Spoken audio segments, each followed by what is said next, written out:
Hello, everyone. Welcome to Tony Talks. Good morning, good afternoon, good evening, wherever you are watching me from. Thank you for tuning in. We appreciate you. Thank you for your comments. Thank you for your like. And if you're a new subscriber here, please don't forget to hit the subscriber button so that you don't miss out on our videos. Yes, let's dive into today's video. To watch it right now. Thank you. I'll see you in my next video. Stay safe, stay blessed. I love you all. Bye. báyìí wọ́n fi bọ́tà sí bọ́tà tó fi sí ó jẹ́ kákàrà léfò láti ìgbà yẹn tèmi náà ti ń dín àkàrà léfò ni oní bọ́tà mọ́mú sí mi dẹ̀rẹ́ wọ́n dẹ̀ máa dín àkàrà láì lo bọ́tà ó dẹ̀ máa léfò. náà tí social media ni mò ń trendy ni mo fi ń dín àkàrà. That's the reality. We learn a lot of nonsense on social media. wọn ò ní wọ pátá tẹ́lẹ̀ táwọn obìnrin bá wọ ṣòkòtò tó máa ń flat yẹn ẹ mọ̀ orú àwọn ṣòkòtò ń ṣe jeans o ṣòkòtò tó máa fi ṣe sport yẹn bíi leggings tẹ́lẹ̀ àwọn màmá wa wọ́n máa ń wọ̀ sábẹ́ ìró ni táwọn màmá yẹn bá fẹ́ rò àti bùbá wọ́n á kọ́kọ́ wọ leggings kékeré wọ́n ó tún wá ní skirt kan tó ṣe bíi lace báyìí ìyẹn náà under skirt ni wọ́n máa wọ̀ yẹn náà sísàlẹ̀ wọ́n ẹ̀ṣẹ̀ máa wá gbé ìró le tó yẹ pé tí ìró bá ṣe mistake ní túnúdì wọn skirt yẹn lẹ máa rí skirt yẹn ní white ó ní black colour ó tún ní pink colour tẹ́ bá rántí ẹni tó bá ní àwọn màmá tó máa ń wọrú àwọn nǹkan bẹ́ẹ̀ yẹn tẹ́ wọ́n máa kọ́ wọ leggings o kọ́ṣẹ́ tó wá wọ skẹ́ẹ̀tì kọ́ṣẹ́ tó wá rorò ṣùgbọ́n sì leggings yẹn làwọn gẹ́ẹ̀sì wọn sì kẹ́lẹ̀ bá rí ṣèpù òbò wọn bó ṣe gbẹ àtòbò tó rí tóró àtòbò tó lẹ́ran àtòbò tó nígi àtòbò tó rí páńpẹ́ àtòbò tó ní kíní everybody wá fi ń trend tí bá wá dé Nàìjíríà máa rí wọn máa ń wọ leggings tó máa ń wọ̀ sísàlẹ̀ làwọn gẹ́ẹ̀sì yẹn wọ̀n sí wọn tún wá ní wọ pátá ìmí nǹkan tó bá fẹ́ jó àwa mú leggings yẹn á fi sí àárín ìdí àwa pín bí pé kò wọ̀ nǹkankan á máa ṣe pàṣán. Is it not on media? It's on media. ṣé bí àwọn ṣe kọ́ wọn nìyẹn?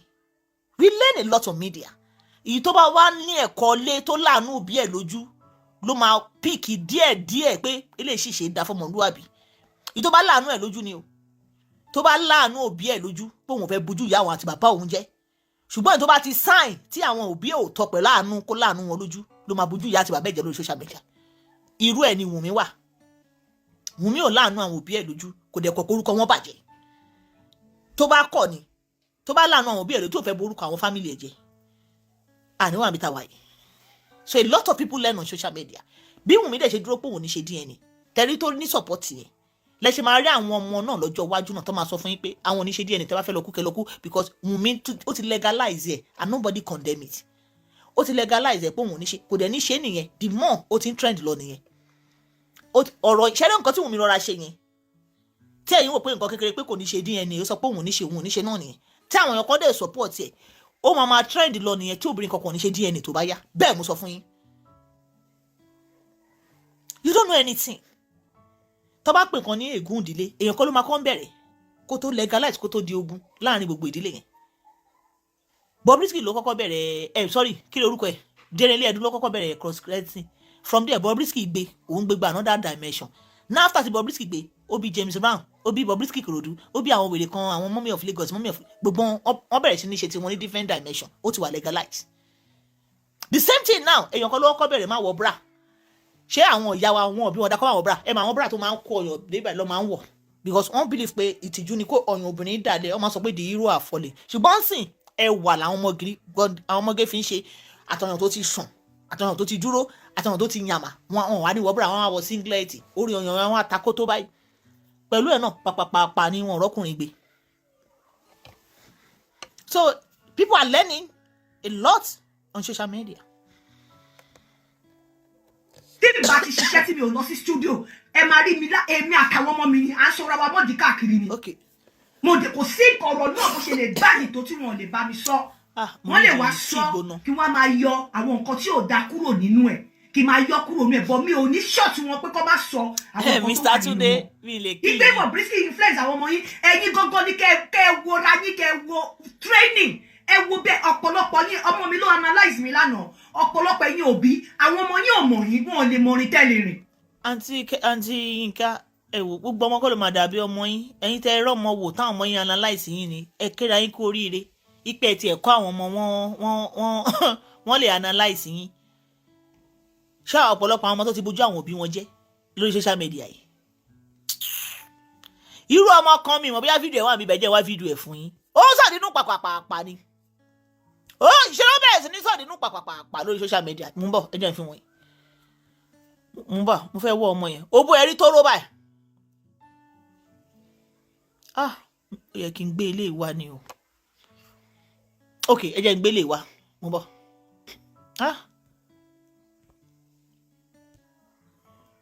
Ilé. Mi ò fẹ́ zoom ẹ o torí mi fẹ́ kó bà page mi jẹ́. But ó yẹ kẹ́ lè rí bẹ́ẹ̀ yẹn. Pátá ló wọ̀ o, ó wọ pátá pink. Ẹ̀gbọ́n nǹkan tó sọ. Ẹ̀gbọ́n nǹkan tó sọ. Toto wey dey cure konji dey here, no more priest wey dey cure konji dey here, no more sorrow, no more weeping, online knacking, online service, online knacking. Ẹ̀hìn gbọ́. Pátá ló wọ̀. Pátá nìkan ló wọ̀. Ó dẹ̀ lóhun ní ẹ̀yin ti TikTok fóònù mi ti lọ. Ẹjọ́ mò ń bọ̀ o. Mò ń bọ̀. Ẹ̀yin ti TikTok. Ó dùn mí pé fóònù mi ti ń lọ o.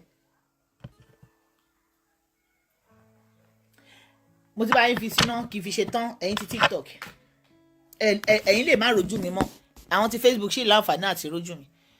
Tí time bá ti lọ mi ní ṣe show alẹ́ yìí mọ́ nìyẹn. Show tá máa ṣe throughout it because I've spent 3 hours. Mo dẹ̀ ní láti lọ dáná. So I won't be doing tonight show anymore. Ó máa dọ́là nìyẹn. Now, tí n bá zoom ẹ̀ pátá ló wọ̀. Bẹ́ẹ̀ ṣe ń wọ ọmọ yìí, ìyá ẹ̀ tó bí mi ìmọ̀ ọmọbìnrin ló máa jẹ́ o. Kódà kí ìyá ẹ̀ máa ṣàṣẹ́wó. Ìyá kò ní fi pátá rìn ní street wọn rí. Lady, ìyá ẹ̀ kò lè ever fi pátá kó fi rìn láàrin street wọn. Kó kàn fi rìn. But eléyìí, òun gbé pátá. Ó gbé wá sí gbogbo àgbáyé. All over the world lòun gbé pátá tiẹ̀ wá. Ṣó ti ẹ̀yin? So ṣé wẹ́ sọ pé ìyẹ́ ò kọ́? Ìyẹ́ kọ́. But ó mọ̀ pé nǹkan báyìí làwọn èèyàn máa fi follow òun. Nǹkan báyìí ló máa mú òun trend. Ẹ̀yin náà gbọ́n kan tó sọ. Ó ní òbò òun o. Ó ń pa kànjí o. Online knacking o. No more sorrow. Now òbò òṣìwò ló ní. Tí òbò ẹ̀ wá ń pa kan. Ṣé ẹ̀kọ́ mo bá wá? Mo kàn fi tí n bá zoom ẹ̀ fún yín. Pátá ló wọ̀ o. Pátá nìkan ló wọ̀ o. Now ẹ máa dúró àwọn views tó view video yìí. No ẹ má bá ti ń ká o. Please. Let me delete your comment. Ẹ jọ̀ọ́. Bukky Adebola, I will delete your comment, please.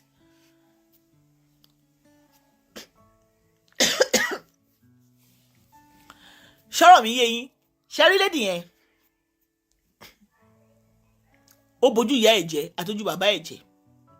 Ìwọ tó bá lọ́mọ obìnrin, àbólábùrò obìnrin tí ò tí wàá bojú ẹ̀ jẹ́ lórí social media yìí. Ẹ lọ máa dúpẹ́ fọ́lọ́run. Ipe ẹ̀rọ ọmọ bí ẹ̀dẹ̀rọ ọmọ tọ́ Ọlọ́run tún wá fún yín wò. Ọlọ́run fún yín wò o. Social media ọ̀pọ̀lọpọ̀ ọmọ ló ti gbàgbé ẹ̀kọ́ lé o. Ọmọ mi gan ti rántí ilé mọ́. Nǹkan social media tó ń sọ́nsìn. Ṣeré ilẹ̀ pè. Ṣeré ilẹ̀ pè. Ẹ máa dúró àwọn èèyàn tó ń ṣe nǹkan tí gẹ̀yìn ṣe.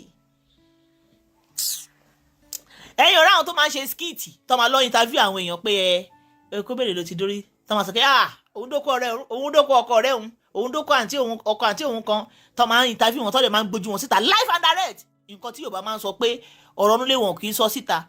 Nǹkan táwọn ìyá wa tó sọ pé nǹkan ìwọ ni kò ṣe sọ síta nǹkan ìtìjú ni. Àwọn ọmọ yìí sì ń sọ síta lórí social media. Wọ́n dẹ̀ fi encourage a lot of people kọ́ sọ ẹ máa gbọ́ ayé sọ̀rọ̀ sókè láwà.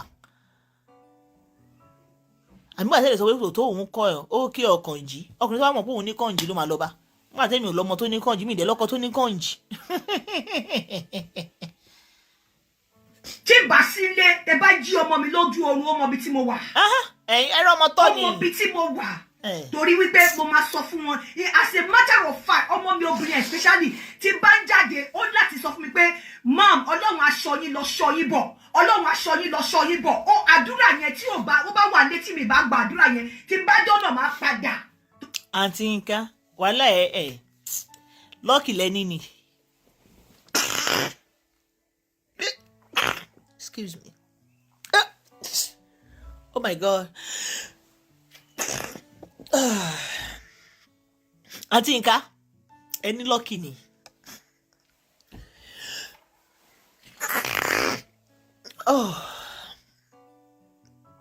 Ẹni lọ́ọ̀kì ni.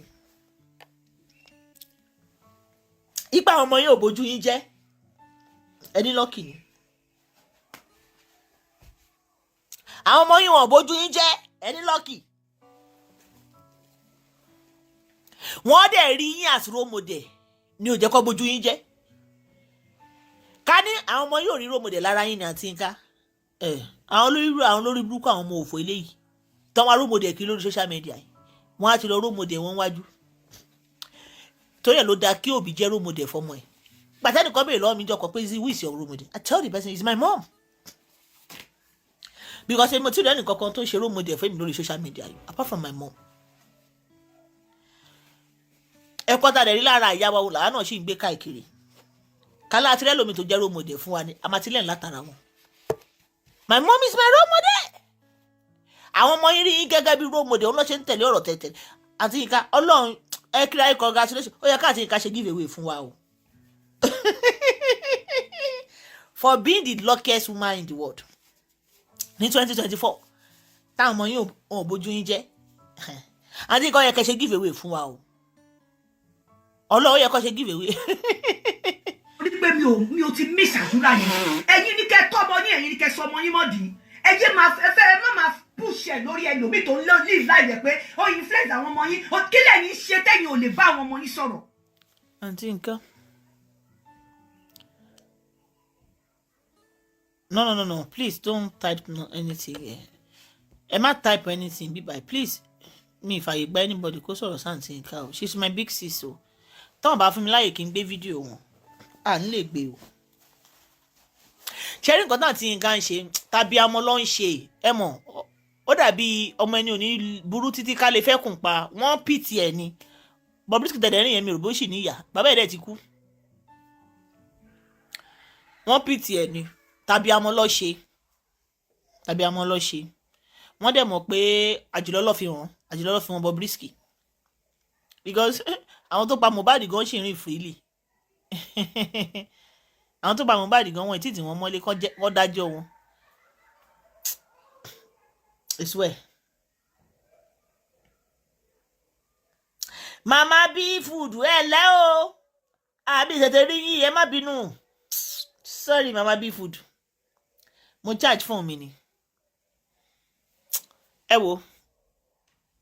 Page wo lẹ send ẹ sí? Is it this page? Is it Ọmọlọ́run Àlùbáríkà? Jẹ́ kí n wò. Ṣìmí underwear. Which page? Is it Ọmọlọ́run Àlùbáríkà? Ṣìmí. How can I bring this one out now? Save image. Mo fẹ́ fi wọn àwọn èèyàn. Ṣìmí. Let me see if I can. Ẹ gẹ́ẹ̀tì nǹkan tí mò ń sọ. Mo ń bọ̀. Mo ti ṣe ẹ̀dẹ́ yẹ kí n fi wọ̀nyí.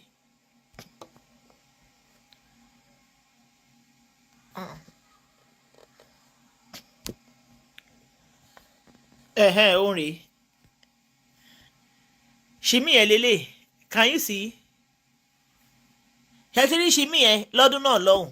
Ṣùgbọ́n lọ́dún sí i. Wọ́n máa ń pàtẹ òbò wọn tó kọ V yẹn wọ́n máa ń pàtẹ àtòbò tó gbẹ àtòbò tó ti bàjẹ́. Anyways ẹ jẹ́ ká máa lọ. See you guys later. Thank you bye.